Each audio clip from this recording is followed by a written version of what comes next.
Culture joined us. Welcome, pozdravljeni, spoštovani minister. I know that you are a member of the PEN, you are our president for many years, so I'm very pleased. We announced that unfortunately, because of really very health problem with our president of writer situations, he's not with us. And I asked our chief of the editor of the collection of 100 Slavic writers to come from Zagreb and to be the moderator of this round table. She will also present herself because she's very active, and so the floor is yours and 1 hour in front of us. Do I need the mic? Whatever you wish. No, I don't need the mic. No, I'm quite loud. Dear Mr. Minister, thank you very much for attending this session. For the other guests, I would like to add just, he's not my minister. My minister is the Croatian Minister of Culture, where I work as the chief advisor, the minister's chief advisor. But Slovenia has a very versatile Minister of Culture, who is not only a cultural professional, but a writer himself, and was a member and president of many writers' associations. So we are particularly happy to have him here, although he's probably here for the president of the Slovenian Writers' Association, Mr. Ivo Svetina, who unfortunately is unable to chair this discussion, so I had to jump in at short notice. And please don't be disappointed because there will be no reading. The time was so short, and there are some noises in the communication channel, so I conceived this discussion in a little bit different way. So welcome to this literary panel, which is, as Tanya already said, hosted by the Forum of Slavic Cultures, an international organization comprising 13 members. I do not need to read them, you will see them. And the basic objective of this international organization, the director of which is former Minister of Culture of Slovenia, Mrs. Richter, the basic objective is to increase the visibility of Slavic countries among the Slavic countries themselves and towards the so-called third countries, not third world countries, but third countries.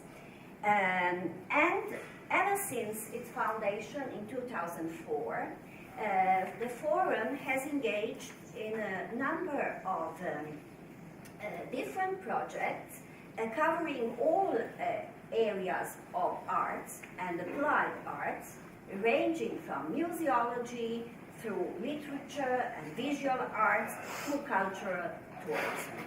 And my task today is to actually introduce one of the major master projects of the Forum of Slavic Cultures, that is the 100 Slavic Novels series, book series or edition. And I have to begin with another apology. The leaflets you receive are somewhat outdated because in the meantime there are 9 partners in the project, not 9 as stated in the leaflet, and there is a pool of 108 writers to choose from.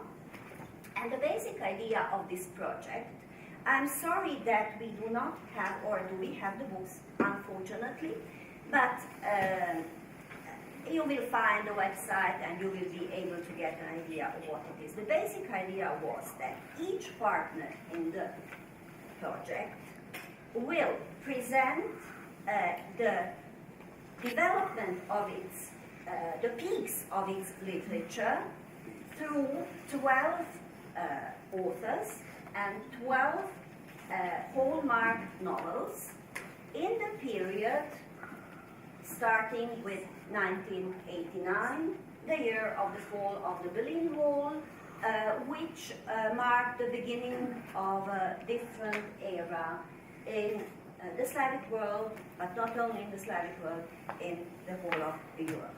So I have mentioned that there are 108 writers on the list, and among our guests today are some of them. Another one will be joining our round very soon. By the end of this year, we hope to have 80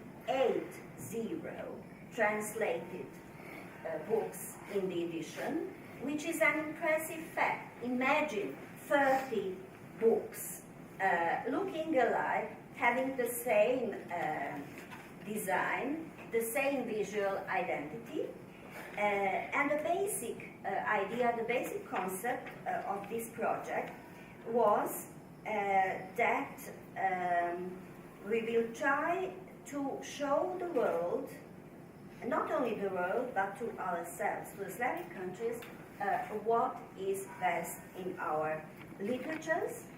And now that we have 80 titles, we would like to present the edition to third countries, to have it translated into other languages, and we would very much like that the label 100 Slavic novels would soon be perceived by the world audience as a sort of seal of excellence, so that anybody who chooses to translate a title from this edition knows for sure that he is choosing a masterpiece.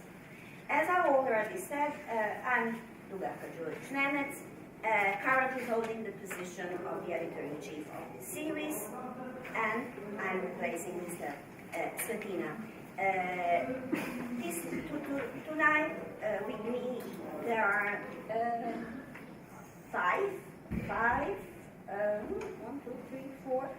six brilliant authors,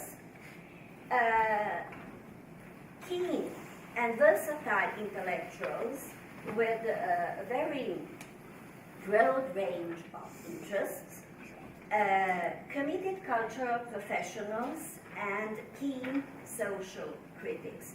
We have heard that in the previous session, how courageously each and every among them criticized the current situation in their countries, thereby fighting for the freedom, for extending the freedom, the space of freedom and of liberty of speech. I will introduce them individually as the discussion goes on. Let me begin with the first editor-in-chief of the 100 Slavic novel series, with a poet, prose writer, award winner, editor, and founder of the publishing house Arhipelag, Mr. Gojko Božović, whom you know from the previous session. And this time I will not ask him about his literature, about his poems, about his literary work, because you, Gojko, were one of the first to join this project, and you have today published the largest number of translations. How many? 24. 24 books published from the 108 novels on the list. So you see what a huge work he has done. And my question would be, what were the motives, what were your motives to join the project as one of the first publishers? What were your expectations at that time? And looking back on your production and the development of the project, how could you describe your experiences? And to put it into a nutshell, would you do it again? Thank you very much. So my motive is very simplicity. This is a project, 100 Slavic novels is a very interesting and stimulating project.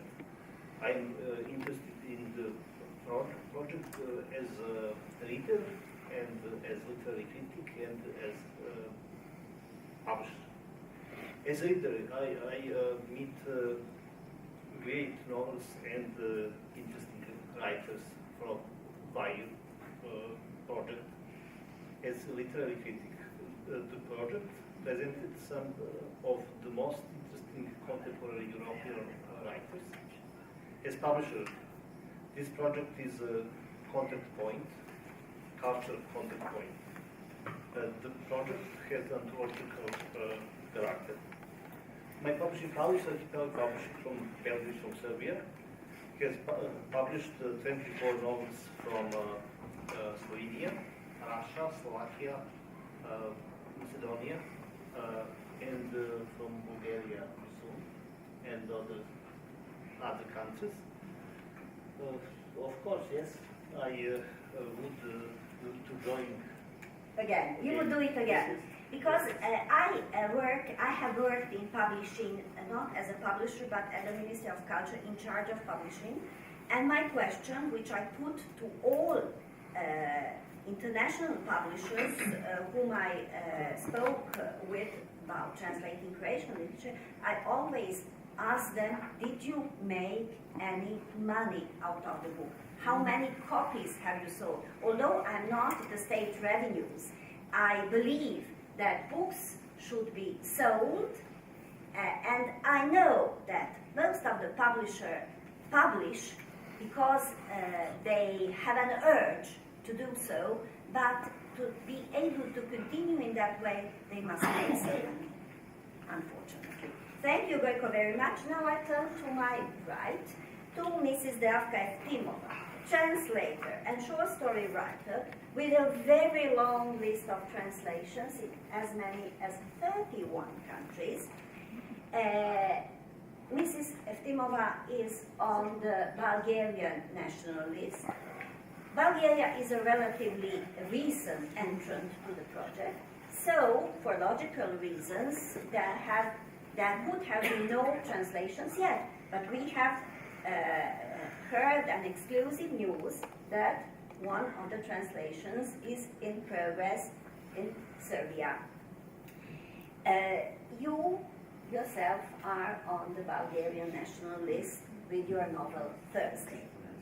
And I would like to ask you a rather delicate question.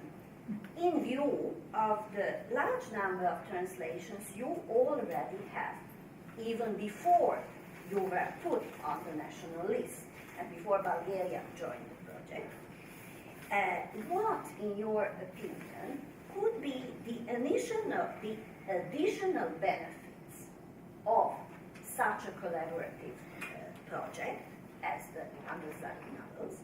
Or in other words, how, or do you believe that this fact could be reflected in your chance to attract new translations?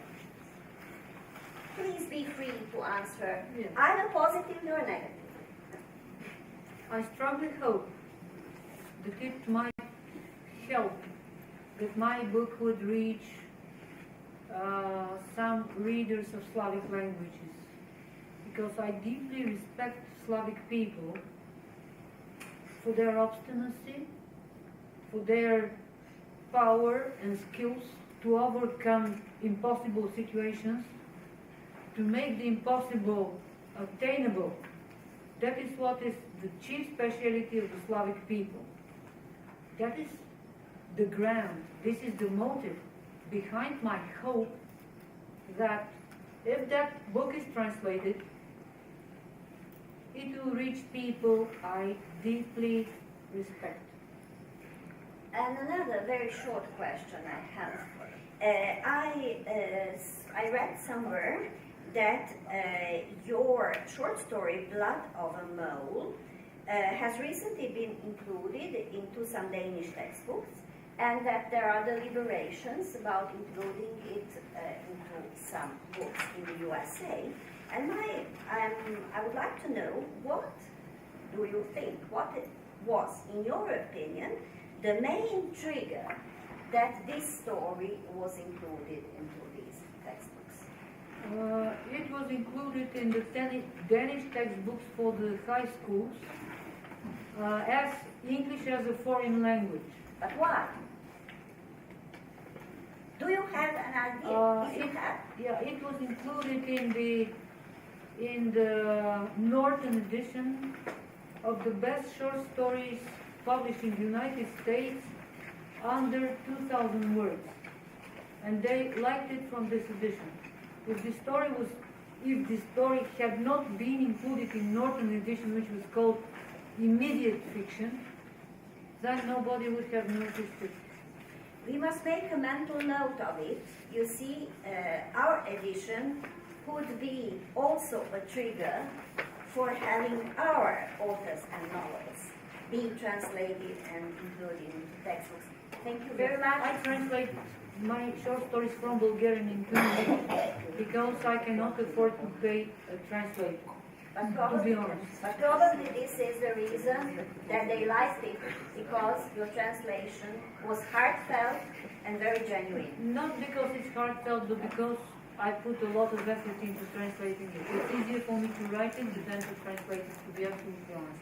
Not only on translation, I have novels published in the United States that I have translated, and believe me, that is why I congratulated this lady for her brilliant translation, because I know how hard it is. And I'm absolutely honest. Anyway, congratulations. Thank you. Both your writing and your translating. And now I'm turning to my compatriot, Robert Perisic, who, although denied being involved in journalism, was nevertheless a very prominent, and still is, a prominent Croatian journalist who had some weekly columns, and we were all eagerly waiting for the newspaper to come out of the press to read his columns. You know what I'm talking about. He's also a prominent Croatian writer of short stories and novels. His novel, Our Man in Iraq, that's not the accurate translation, that's a description rather than translation, because the Croatian title is Naš čovjek na terenu, Our Man in the Field, but Our Man in Iraq is the translation under which the novel was published first in the UK, then 2 or 3 years later in the States. It has also been translated into several other languages, and it unanimously won excellent press coverage. And you should see the book and read the blurbs by some of the greatest world-famous writers. But I will not ask him about his literature, because I hope that you will read Our Man in Iraq in any of your mother tongues, because it has been translated into so many languages. I will go. He is on the Croatian national list in the series, but in this PEN environment and under the impression of the previous session, I would like to ask him about Robert. I will address you now directly. I would like to know I would like you to let our audience know something about the writer rights campaigns you launched and led with some of your fellow writers in Croatia. And although I know the results, I would like you to also say something about the results, whether this campaign was at least to a certain extent positive, and explain the reasons for launching.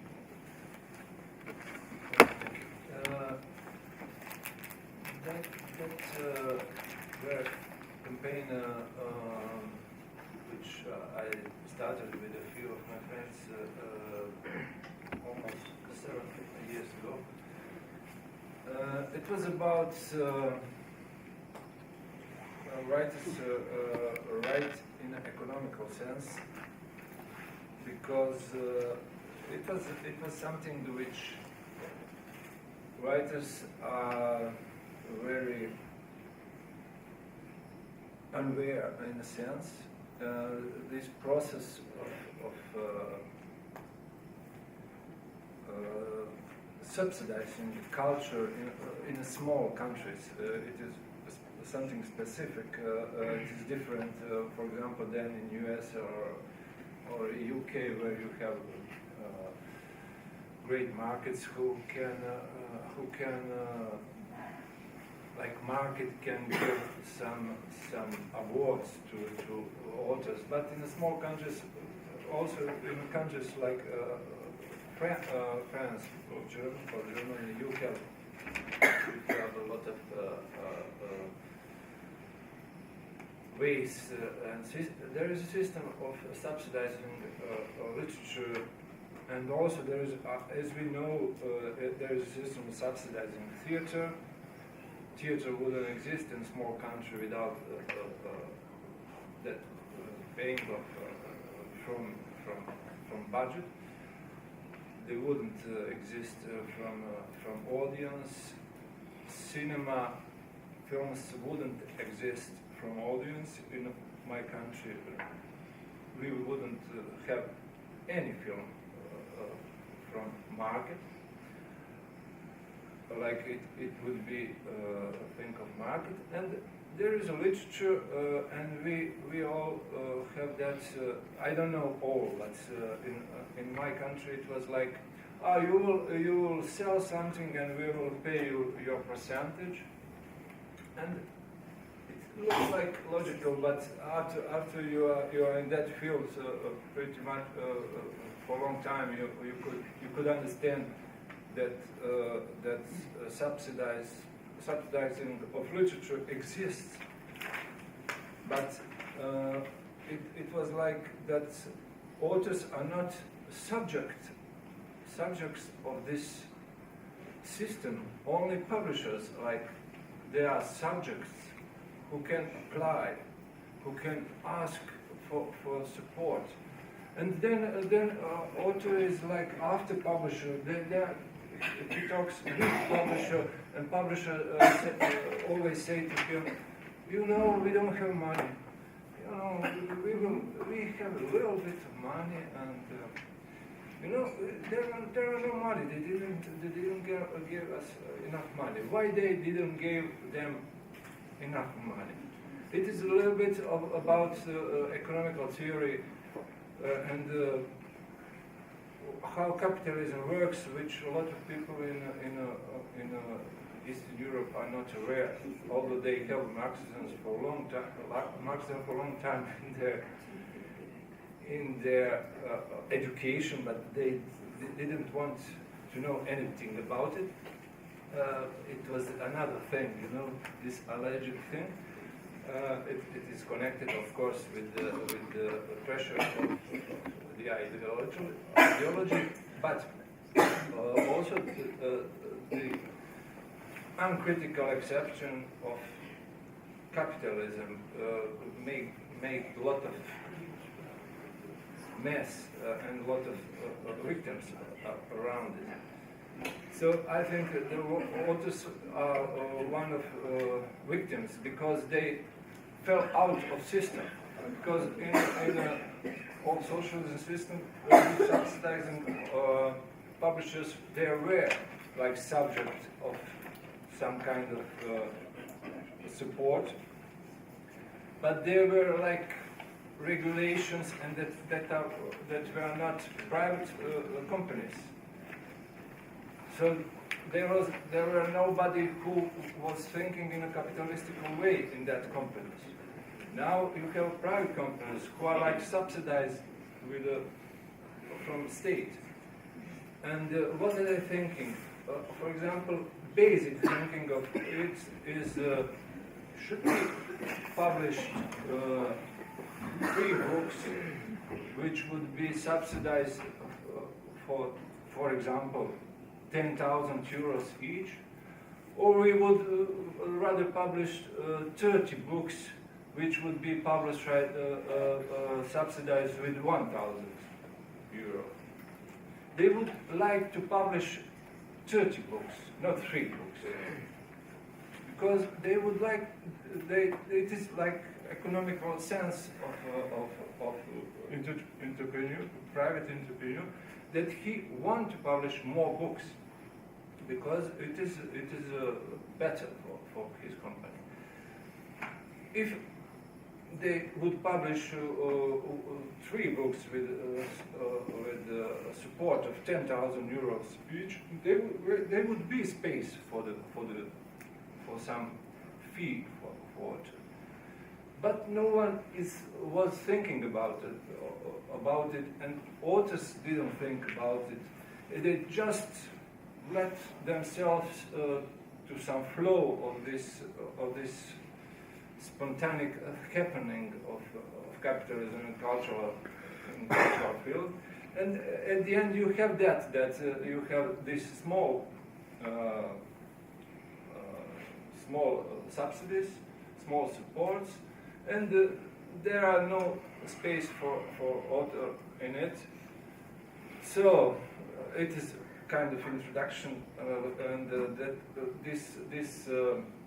this campaign was also about awareing people of it in short now, and also some kind of pressure to Ministry of Culture, and a kind of unspoken war with publishers, because they didn't like the idea of explaining all of it, and they didn't like idea that we proposed that we should have some funds exclusively for authors, without publisher, without his applying for projects. So we, at the end, like Dubravka, after this public pressure and pressure to institutions, at the end we had a little bit better situation, that there are 2 funds where authors can apply with the project of the book, and they can get a stipend for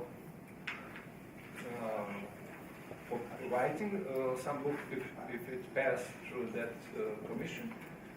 And at the end, there was one fund which which awarding authors of books which are published last year, like 20 books or something. Yeah, it isn't anything. It is not ideal system, because there are people who are talking who will be in that commissions. We don't, people don't trust anybody, and especially if in Eastern Europe state is somewhere in it, it is also like, oh, I don't want to have anything with it. Who will be in the commission? I don't know who will be in the commission. I wouldn't. I can't do nothing about it. But you can make some kind of institutional thing which could be, in ideal circumstances, which could be support for the authors. And I can say in a practice, I didn't get, for example, from this fund which is doing this after publishing book awards for my novel, which has good critics and everything. But it doesn't matter. I think that mostly they are doing something, and at the end it is just a thing that you can get stipends, and you can get some thing like awards after good book. It is motivating for a lot of people, and a lot of people think maybe in that construction, if I get stipend, if I get this award, I could start to think about being author, not being something else like journalist, like anything else. Some people who are a little bit like more successful in the field, they could maybe try to be authors on their own. It is very hard, of course, and nothing of it is some kind of ideal. But it was campaign, which get some results, and now these two funds are existing, and some good books are passing through. And now I will have to interrupt you because you are too modest. First of all, after he and his colleagues won this, so to speak, little conflict, I avoid the word battle, he disappeared from the scene, went underground, but he and his colleagues won this battle, and this campaign had a very nice motto or title or whatever. It was, verbatim translation would be the right to the profession. That is the author's right to call his writing a profession and to be a writer by profession and not something else. We recognize that the right of the author to write and live by his writing be recognized by the society and by the state. Thank you very much for this contribution. Now I turn to Mr. Bashevsky, who was absent from the previous session. We heard Tanya read his statement about the censorship in Macedonia and the sorry situation there.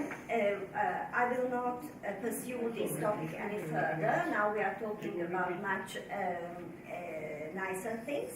Mr. Bashevsky, award-winning novelist, poet, translator, and publisher. He was next to, or in addition, or besides Gojko, he was one of the first to join the 100 Slavic Novels project. And he is on the national list, Macedonian national list, with his novel The Well. I would like to ask him, because I'm repeating this question, because I want to be sure that what we are doing at the forum is the right thing. That's why I'm just rubbing in the same question. You are both an author and a partner publisher. For a period of time, you published authors from other Slavic countries. Now I would like to know whether or if or what were the benefits you had as author of being on the Macedonian list. That's the first question. Did you have any benefits at all? Or the fact that you are on the list makes no difference at all? That would be the first question. And the second question is about the feedback of the Macedonian audience to the books you published, the books by other Slavic authors whom you published in your publishing house. Please, Dimitar, the floor is yours. Lucky I was with Forum of Slavic Culture from the beginning, when the basis of the project were set. And we had many meetings those days in Ljubljana, in Belgrade, and other cities to lay the foundation of this very important project. When the project started to function, some friends sent me messages from America asking me what's happening there. Slavic people unite together, you know. Of course, they have heard something, but they didn't know what is going on. That is in question literature, books, and so on, you know, not anything else. Well, it was it was very, very important for all we joined this project. But I think especially for smaller countries, or let's say for not too languages which don't have much diffusion, you know. So, besides, we translate important books from these Slavic countries. We are in position to have our books translated in those languages, which is very important. So, we have two benefits. One, having our books translated, and the other is to have, to enrich our translation literature in our cultures. So, in this process we have in Macedonia, and it was very, very important that it was done those days very seriously, because these 10 novels which were selected to be a part of this. Originally it was 10 novels, then because of the lapse of time, we increased to 12. Were selected by a special so-called national team, national jury, national team of renowned writers, critics, and so on, So I hope that from Macedonia we are choosing the best, relatively the best novels, as I hope that such novels were chosen from everywhere else. Some of the countries joined earlier, some of the countries joined later, some of them join now. Some of them have not joined yet, which I apologize very much. But we can understand some reasons, which may be historical, even political, and so on. And maybe one day these reasons will disappear. What benefit do I have as a writer? Well, from time to time, from very good novels, from time to time I can steal something from them, reading them. Because really we have translated and have very good novels from renowned authors.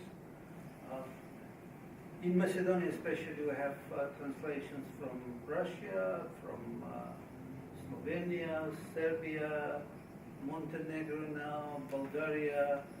So I think in a course of time, some of us, the countries or the publishers who joined first were active, very active, and I hope that this activity will continue with other new publishers. And it was very interesting to know about the management of this project. And FSK altogether, that was taken an initiative to translate some novels to Western languages, how to say, big languages? I don't know. There are no big and small languages with more or fewer speakers. Yes. So some languages, some novels were already translated and published in a so-called series of Slava. And one of my novels translation. I'm very happy about that.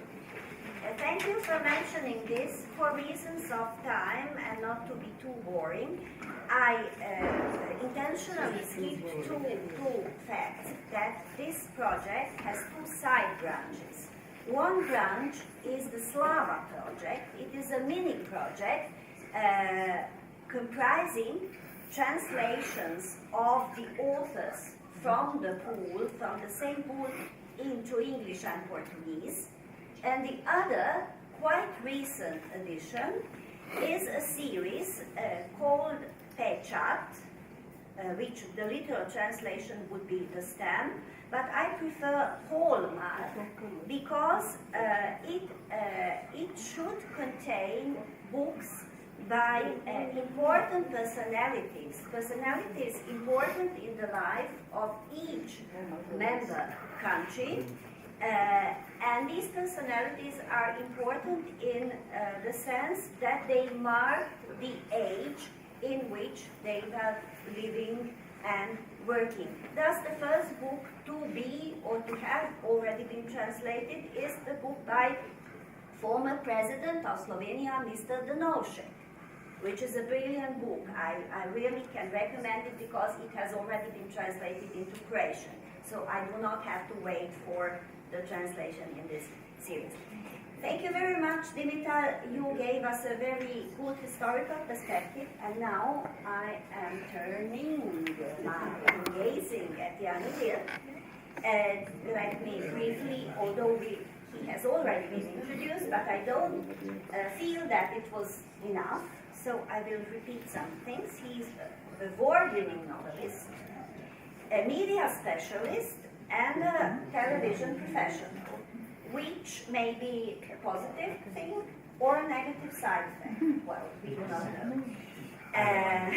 We do not know. And Jani also has quite a number of translations into several languages, including a couple of translations into Croatian, which is my home country. And this is the basis. This was the starting point for my question, which I'm going to put to. For sure, the Croatian audience would have had the opportunity to get to know Jani's work, even without this project, solely on the basis of bilateral translation projects.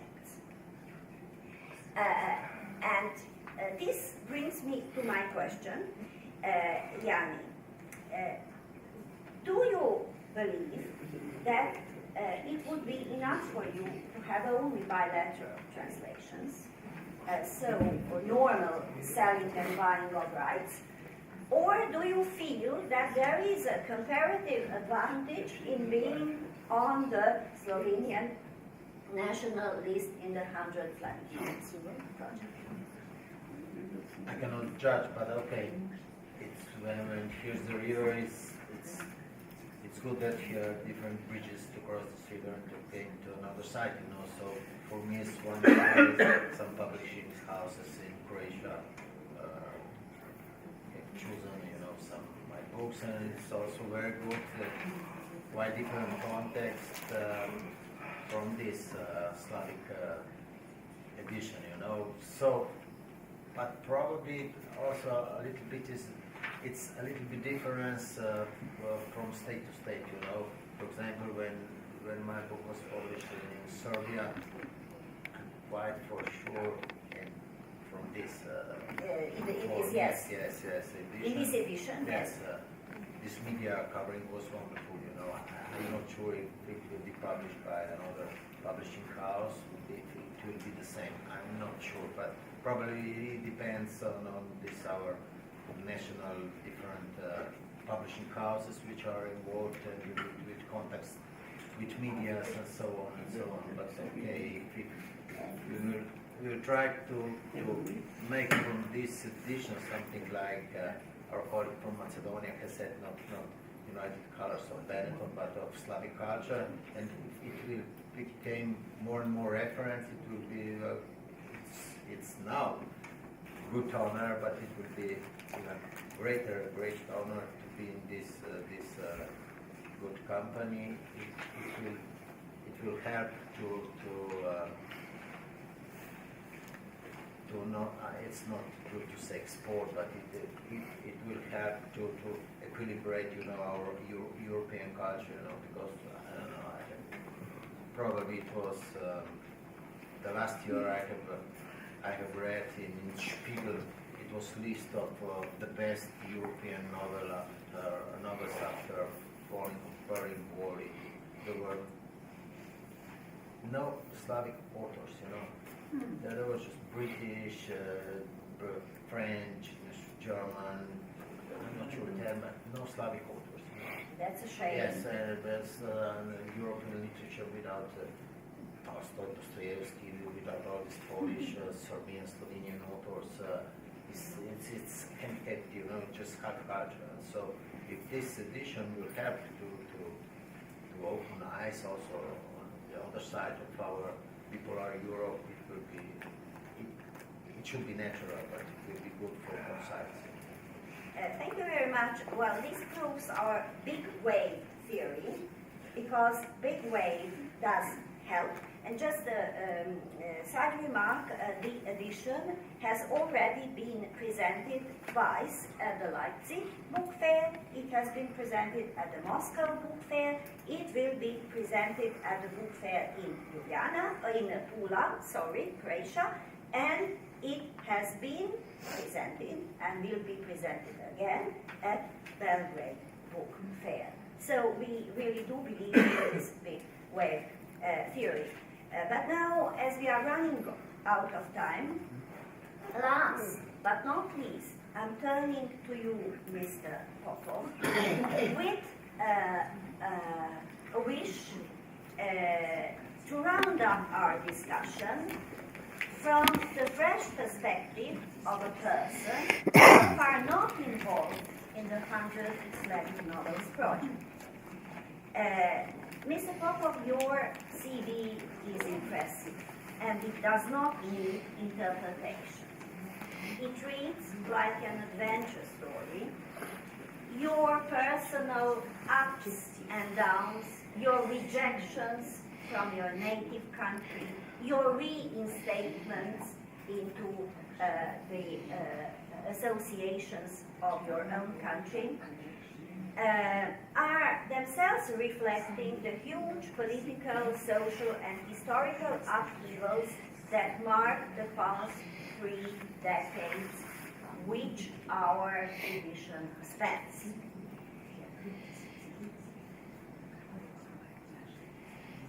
So, judging from your rich experience in reconciling conflicting opinions, because that's what you did in exile or while you were banned from writing.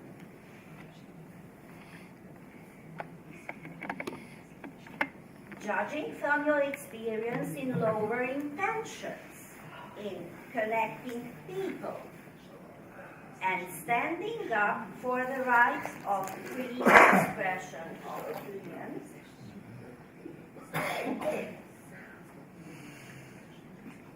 and based on what you have heard and seen today about the 100 Slavic Novels series, how would you rate our vision, the vision of the Forum of Slavic Cultures? Does this edition make sense at all? Have we, at the Forum of Slavic Cultures, succeeded in our ambition to achieve a literary exchange among the Slavic cultures? Have we achieved to establish close ties between Slavic writers, translators, and readers? Have we made it possible for the best narrative voices of the Slavic countries to find their place on the bookshelves of other Slavic countries and the third countries?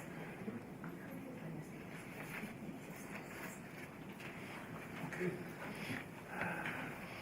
Excuse me, but I have to speak Russian again because I can't discuss these sophisticated ideas in my English. But your opinion is important for us. So please continue in And Russian. my opinion is so. It's In Russian. Мое мнение, это замечательная идея, и она осуществляется. It seems to me that this is a magnificent idea and that this magnificent idea is being implemented. И вот мне интересно было слышать то, что из Америки написал человек, что там, славяне объединяются, что ли? And it was very interesting for me to hear that from America we heard voices. What is going on? Is this that the Slavic people are uniting? Это не такой простой вопрос, как можно подумать, и не такой смешной. It is not as simple a question or issue as one would think. Дело в том, что славянские народы, и они имеют другой опыт, чем чисто западные, чем люди в чисто западных странах. The point is that the Slavic people have a completely different experience than in the Western countries. Потому что все мы жили в тоталитарном обществе. Because we all have lived in a И я totalitarian прибавил society. бы все-таки здесь к славянским странам, еще бы я прибавил и Польшу, и Чехословакию, и Чехов прибавил. Словакии есть уже так. And I would also add to these Slavic countries Poland and the Czech Republic. Понимаете, мы пережили то, что Запад не пережил, а еще, может быть, ему предстоит пережить. We have experienced what the West has not experienced, but maybe will be bound to experience. И когда я встречаюсь с коллегами из бывших так называемых социалистических стран, то я сразу вспоминаю, что было понятие социалистический лагерь. And when I meet my colleagues from former socialist countries, I immediately remember that in the past there was this notion, the socialist camp. Вот даже между писателями есть что-то такое трудно объяснимое. Это мне напоминает, когда я встречал людей, которые сидели в тюрьме в одной. Лагерь не случайно в русском языке, лагерь, это концлагерь. And when we think about camps in Russia, the word camp has a special connotation because it's not a coincidence that we mention a camp in Russia, we also have in mind the concentration camps. А там в тюрьме, насколько мне рассказывали мои старшие товарищи, значит, там не было разногласий между людьми абсолютно разных даже идеологий. Там в одном лагере под Пермью сидели и Василий Стус, украинец, и русский Леонид Бородин. And in our prisons, there was no divergency of opinions when it comes to this connotation. Even though there were people representing different ideologies there, all sorts of dissidents from Ukraine, and there was also Leonid Borodin. From Ukraine, Vasil Stus.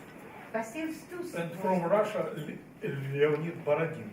And from Russia. Так вот, это и издание нужно продолжать обязательно. This project deserves to be continued. Вот, но ведь возникает масса проблем, потому что подросло уже новое поколение литераторов и писателей, которые просто не понимают, о чем идет речь. However, another problem has arisen that needs to be solved. We have a new generation of writers, of authors, who are not acquainted with this approach. Я много занимаюсь с молодыми писателями, вот, и они говорят по-английски лучше меня. I am dealing with younger writers a lot, and they speak English much better than I do.